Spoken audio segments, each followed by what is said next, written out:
ஆயிட்டு இருக்கிற இந்த நேரத்துல இன்னும் கொஞ்சம் தீவிரப்படுத்தணும். இதுல நடிகர்கள் மட்டும் கிடையாது. எங்களுக்கு ஒரு புகார் கொடுக்கறதுக்கு ஒரு நம்பரையும் அனுப்ப போறோம். அதே மாதிரி இமெயில் ஐடியும் உருவாக்கி இருக்கோம். நம்ம சங்கத்துல இருக்கிற உறுப்பினர்களுக்கு எல்லாருக்குமே அனுப்பப்படும். வணக்கம். இந்த கமிட்டி 2019லயே உருவாக்கப்பட்டது. அதுக்கப்புறம் சில கம்ப்ளைண்ட்ஸ் வந்திருந்தது. அதை நாங்கள் தீர்த்தும் வச்சிருக்கோம். அது ஏன் உங்களுக்கு யாருக்குமே தெரியாது அப்படின்னா, அதனுடைய தன்மையே அதுதான். அனானிமிட்டி, யாருக்கும் தெரியக்கூடாது அப்படின்றது தான் அதனுடைய தன்மையே. அது மீடியாவுக்கு முன்னாடி சொன்னாதான் நாங்கள் இந்த புகார்கள் எல்லாமே நாங்கள் சரி பண்ணிக்கிட்டு இருக்கோம், ஹேண்டில் பண்ணிகிட்டு இருக்கோம் அப்படின்னு கிடையாதுங்க. ஆனால் இப்போ ஒரு மிகப்பெரிய பூதாகாரமாயிட்டு இருக்கிற இந்த நேரத்தில் இன்னும் கொஞ்சம் தீவிரப்படுத்தணும், தீவிரமான ரொம்ப ஸ்ட்ரிக்டான விஷயங்களை நம்ம கையில் எடுக்கணும் அப்படின்றது நாங்கள் தீர்மானிச்சிருக்கோம். இதில் நடிகர்கள் மட்டும் கிடையாது. எல்லா இப்போ போஷ் அப்படின்னு இருக்கும், சில கார்ப்பரேட் இதாக இருக்கட்டும், எந்த தொழிற்சாலையில் இருக்கட்டும், அதில் prevention of these sexual atrocities அப்படின்றது தான். அந்த ப்ரிவென்டிவான நடவடிக்கைகள் நாம் என்ன எடுக்கலாம் அப்படின்னு கூடி ஆலோசித்தது நாங்கள் மட்டும் கிடையாது. வழக்கறிஞர்கள் சுதாராமலிங்கம், அதன் பிறகு இன்னொரு 2-3 பேரை நாங்கள் கேட்டுக்கிட்டு இருக்கோம். அப்புறம் கவுன்சிலர்ஸ், அதுக்கப்புறம் என்ஜிஓ சார்ந்தவங்க, அதாவது ஜெண்டர் இஷ்யூஸ் ஹேண்டில் பண்ணிட்டு இருக்காங்க இல்லையா. எங்களுக்கு ஒரு புகார் கொடுக்கறதுக்கு ஒரு நம்பரையும் அனுப்ப போகிறோம். அதே மாதிரி இமெயில் ஐடியும் உருவாக்கி இருக்கோம். இது இந்த நம்ம சங்கத்தில் இருக்கிற உறுப்பினர்களுக்கு எல்லாருக்குமே அனுப்பப்படும். மிக முக்கியமாக பெண் உறுப்பினர்களுக்கு அனுப்பப்படும். உடனடியாக நீங்கள் இந்த நம்பருக்கு தெரிவிச்சிங்கன்னா அதை எடுத்துக்கிட்டு ஃபஸ்ட்டு உங்களுக்கு உதவுறதுக்கு நாங்கள் இருக்கோம் அப்படின்றது தெரிவிச்சுக்கிறோம். ஸோ இந்த ப்ரெஸ் மீட் மூலமாக கூட, உங்கள் மூலமாக கூட இதை பார்த்துக்கிட்டு இருக்கிற நடிகர் சங்கத்தில் இருக்கிற பெண் உறுப்பினர்கள் அனைவருக்குமே என்னுடைய வேண்டுகோள் என்னவா இருக்குன்னா, உங்களுக்கு ஒரு குறுஞ்செய்தி வரும். அந்த நம்பருக்கோ இல்லைன்னா இமெயில் ஐடிக்கோ நீங்கள் உடனடியாக புகார் அளிக்கலாம். தைரியமாக இருங்க. உங்களை அந்த மாதிரியான ஒரு எந்த விதமான அத்துமீறலையும் நீங்கள் சகிச்சுக்க வேண்டியது இல்லை. இதன் மூலமாக நான் சொல்கிறேன். அதுக்கப்புறம் இது ஆக்ஷன் எப்படி எடுக்க போகிறோம் அப்படின்றது நாங்கள் அந்த ஒரு தீர்மானங்களில் நீங்கள் உங்களுக்கு ஏற்கனவே சொல்லியிருக்கோம். முதல்ல எங்கள் சங்கத்தின் சார்பாக ஒருத்தர் ஃபோன் பண்ணி பேசி, இப்படியான ஒரு புகார் உங்கள் மேலே வந்திருக்குங்க அப்படின்னு நம்ம பேசும்போதே அவங்களுக்குள்ள ஒரு அப்பா நம்ம செய்த தப்பு அப்படின்ற ஒரு உணர்வு வரும். அதுக்கப்புறம் அதை விசாரிச்சுட்டு அது உண்மை எங்கும் பட்சத்தில் 5 ஆண்டு காலம் இவர்களை இந்த நம்ம சினிமாவில் நடிக்க வைக்கக்கூடாது அப்படின்றத நாங்கள் தயாரிப்பாளர் சங்கத்துக்கு பரிந்துரைக்க போகிறோம், கேட்டுக்க போகிறோம். ஆனால் சங்கம் உங்கள் பின்னாடி இருக்குது அப்படின்னு எல்லா பெண் நடிகர்களுக்கும் நாங்கள் இங்கே இதன் மூலமாக சொல்லிகிட்ருக்கோம்.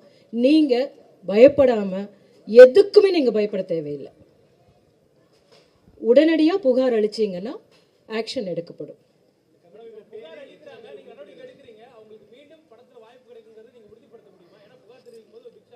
சார், அதுதான் வெளியே தெரியப்படுத்த போகிறது இல்லை சார். இப்போ எங்களுக்கு புகார் ஏற்கனவே வந்திருக்கு இல்லைங்களா, அந்த புகார்கள் உங்களுக்கு தெரியாது இல்லையா? இல்லை, அவங்கெல்லாம் நடிச்சுக்கிட்டே இருக்காங்க. இப்போ நிறைய பேர் மேலே புகார் வந்திருக்கு. அதுக்கு நாம் ஒன்றுமே சொல்லாமல் இருந்துட்டாலும் நம்ம அப்படி இருக்கக்கூடாது. சமூகத்தில் இருக்கிற எந்த பெண்ணும் அந்த மாதிரியான ஒரு பயத்தோடு இருக்கக்கூடாது அப்படின்றது தான்.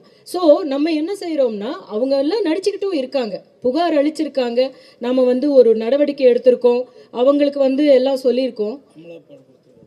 அந்த பேர் சொல்லணுமான்னு தெரியல, வேண்டாம், பேர் சொல்ல வேண்டாம் இப்போது.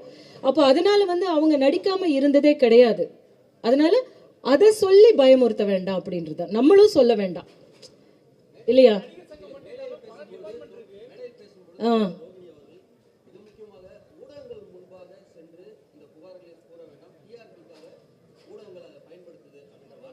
ஆமாங்க.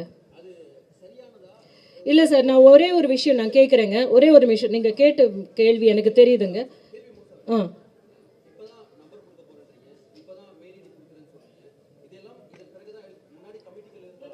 நம்பர் ஏற்கனவே கொடுத்துருக்கு சார்.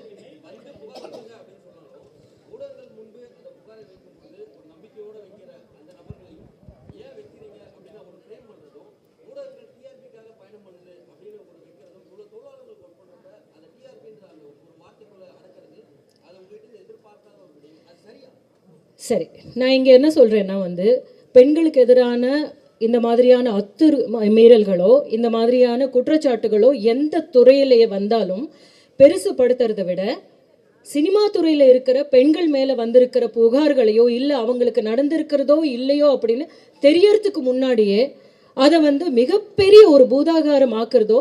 ஏன்னா சென்சேஷனலிசம் அப்படின்றது சினிமா நடிகர்களுடைய பெயர்கள் வந்தால் மட்டும்தான் அதிகமாக ஆகுது அப்படின்றதுனால மிகப்பெரிய அருவறுக்கத்தக்க விதத்தில் வந்து எங்கள் பெண்களை பற்றி நடிகர்களை பற்றி உட்கார்ந்து பேசிக்கிட்டு இருக்கிறதும் இதை வந்து எங்களுக்கு எவ்வளோ புண்படும் அப்படின்றது உங்களுக்கு தெரியல. ஏன்னா வந்து எத்தனையோ பிரச்சனைகள் நடந்துட்டுருக்கு. இப்போ வந்து கிருஷ்ணகிரியில் 13 வயசு பெண்கள் இருக்கு, 13 பேரை வந்து மிகப்பெரிய அத்துமீறல் ரேப் நடந்திருக்கு. அதை வந்து சென்சேஷனலைஸ் பண்ணுறதுக்கு ஆனால் அந்த இடத்துக்கு நம்ம போகக்கூடாது. போகிறத விட இங்கே வந்து புகார் அளிக்காமல் இதை வந்து எத்தனையோ வருஷங்களுக்கு முன்னாடி நடந்தது அப்படின்னு பேசுகிறத திரும்ப திரும்ப திரும்ப திரும்ப திரும்ப திரும்ப எல்லா நிகழ்ச்சிகள்லையும் எல்லா ஊடகங்களையுமே போடுறதுக்கான காரணம் என்ன? ஏன்னா எங்கள் சினிமாக்காரங்களை பற்றி பேசினா மட்டும்தான் அதிகமாக உங்களுக்கு வந்து பார்வையாளர்கள் இருக்காங்க அப்படின்றது நீங்களும் ஒத்துக்கிட்டு தான் ஆகணும். இப்போ நான் என்ன சொல்கிறேன் இப்போ வந்து உங்ககிட்ட வந்து எந்த ஊடகத்துக்கு முன்னாடி வந்து பேசிக்கிட்டு இருக்கிறவங்க கூட அவங்க அந்த காலத்தில் புகார் அளித்தாங்களா அப்படின்னு நம்ம கேட்கணும். இப்போ நாம் என்ன சொல்கிறோம்னா இப்போ நம்மக்கிட்ட இந்த ரூல்ஸு ரொம்ப ஸ்ட்ரிஞ்சன்ட் ரூல்ஸ் இருக்குது அப்படின்னு ஒரு தைரியம் கொடுக்க வேண்டிய இடத்துக்கு கொடுத்துருக்கிற இடத்துக்கு நடிகர் சங்கம் மட்டும்தாங்க போயிருக்கு. வேறு எந்த துறையிலுமே வந்து இந்த மாதிரியான ஒரு தீர்மானங்கள் எடுத்திருக்கா அப்படின்னு நீங்கள் பாருங்களேன். பார்வையாளர்களுக்கும் வந்து எங்களை மேலே வந்து எதையாவது சொன்னால் பார்க்கறதுக்கு தான் இன்ட்ரெஸ்டடாக இருக்காங்க. அது வந்து கஷ்டமாக இருக்குது, எங்களுக்கு ரொம்ப கஷ்டமாக இருக்குது. இல்லை உங்களை தோழர் நீங்கள் தோழர்னு கூப்பிட்டதுனால அதே ஒரு உரிமையோடு நான் உங்களை வந்து ஒரு கேள்வி கேட்குறேன். யாருமே இந்த சேனல்ஸை வந்து நாங்கள் கேட்கல அவங்களா வந்து பேசுகிறாங்க அப்படின்னு சொல்கிறீங்கல்ல, இது ஆரம்பித்ததுலேருந்து எத்தனை சேனல்ஸு ஃபோன் பண்ணி எங்களை கூப்பிட்டாங்க பேசுங்க அப்படின்னு சொல்லி கூப்பிட்டாங்க, இன்னும் கேட்டுக்கிட்டு இருக்காங்க அப்படின்னு எங்களுக்கு தெரியும். அது ஒன்று. இன்னொன்று வந்து சில உண்மைகள் தெரியாமல் ஏதோ உண்மைகள் யாரோ சொன்னதை வச்சுட்டு அதனுடைய அந்த ஒரு தலைப்பை வந்து வேறு விதமாக வேர்டிங்ஸ் எல்லாம் வச்சுட்டு அந்த மாதிரியான வார்த்தைகள் உபயோகிக்கிறது, ரொம்ப தரக்குறைவான வார்த்தைகள் உபயோகிச்சுட்டு இருக்கிற இந்த சேனல்ஸை பற்றி எங்களுக்கு இந்த மாதிரியான புகார் இருக்கிறது ரொம்ப ரொம்ப ரொம்ப நியாயமானது. அதை ஏற்றுக்க மாட்டோம் அப்படின்னு நீங்கள் சொன்னீங்கன்னா எங்களுடைய குடும்பத்தையும் எங்களுடைய சொந்த வாழ்க்கையையும் பாதிக்கிற மாதிரியான வார்த்தைகளை நீங்கள் உபயோகிக்கிறீங்க எல்லா சேனல்ஸ்ல இருந்தும் நீங்கள் போடுற போது. அது வந்து தவிர்க்கணும் அப்படின்னு நான் நினைக்கிறேன். அதையும் சொல்லிக்கிட்டு உங்ககிட்ட போய் வந்து பேச வேண்டான்னு ஏன் சொல்கிறோம்னா, நீங்கள் யாராவது அதுக்கு தீர்வு சொல்ல முடியுமா? நீங்கள் சொல்லுங்களேன். யாராவது ஒரு பெண் வந்து உங்கள் முன்னாடி வந்து பேசுகிறாங்கன்னா அதற்கான தீர்வு நீங்கள் கொடுக்குறீங்களா? இல்லை. பொதுமக்களுக்கு தெரியப்படுத்தி பொதுமக்கள் ஏதாவது தீர்வு காண முடியுதா? இல்லை. அது தீர்வு காண முடிகிற ஒரு சங்கமாக ஒரு அமைப்பாக நாங்கள் இருக்கோம். அதனால எங்ககிட்ட முதல்ல வந்து சொல்லுங்க, உங்களுடைய பிரச்சனையை தீர்க்கறதுக்கான இடத்துல நாங்கள் தான் இருக்கோம். மீடியாக்கள் கிடையாது, பொது சமூகமும் கிடையாது. அதனால தான் நான் சொல்கிறேன், முதல்ல எங்ககிட்ட வந்தீங்கன்னா இந்த பிரச்சனை தீரணும் தானே. யார் எந்த பெண்ணுக்கு நடந்தாலும் அந்த பிரச்சனைக்கு எதிராக நம்மளை தட்டி கேட்கறதுக்கு ஒருத்தங்க போய் கேட்கறது அப்படின்ற இடத்துல யார் இருக்காங்களோ அவங்க கிட்ட நீங்க வாங்க அப்படின்னு நாங்க சொல்றதுல எந்த தவறும் இருக்கிறதா எனக்கு தோணல தோழர். நாங்க அழைக்கிறது இல்லைங்க தோழர். நான் என்ன சொல்றேன்னா அனைவரையுமே நாங்க கூப்பிட்டு, உங்களுக்கு தெரியுமா தோழர் நாங்க பேசலன்னு? தோழர் உங்களுக்கு தெரியுமா நாங்க பேசலன்னு? எக்ஸாக்ட்லி, அதனால உங்களுக்கு தெரியல.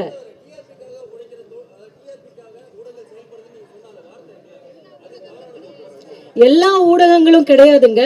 ஆனா நிறைய பேர் வந்து இப்படி தரக்குறைவா பேசிக்கிட்டு இருக்காங்க அப்படின்றத சொல்லுங்க. சார் இல்ல சார் ஒரு நிமிஷம் சார் இப்போ நடிகர் சங்கம் சம்பந்தப்பட்ட பொதுக்குழு நடந்திருக்கு. இது சம்பந்தமான ஏதாவது கேள்விகள் இருந்தா கேளுங்க. நான் இவர் வந்து கேட்கறதுக்கு நம்ம பேசணும்னா அது வேற வேற மாதிரி பேச வேண்டிய வரும். ஏன்னா நானே பாதிக்கப்பட்டவன் என்ன. நான் தயவு செஞ்சு உங்கள்கிட்ட ஒரு வேண்டுகோள் வைக்கிறேன்.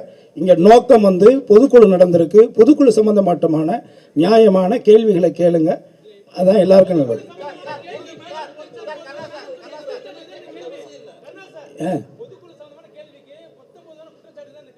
என்னது எப்ப தவறா பேசுறவங்களும் சொல்றாங்கப்பா, தவறா பேசுறவங்களும் சொல்றாங்க. ஓகே, ஒரு சில ஊடகங்கள் தவறான தலைப்புகள் போடுறதும் தேவையில்லாத விஷயங்கள் பேசுறதும் எங்களுக்கு ரொம்ப கஷ்டமா இருக்கு. ஓகேங்களா? எல்லா ஊடகங்களும் கிடையாது, ஒரு சில ஊடகங்கள். கண்டிப்பா தோழர், நீங்க இவ்வளவு கோவப்படுறீங்க? கண்டிப்பா அதான் சொல்லிட்டாங்கல்ல.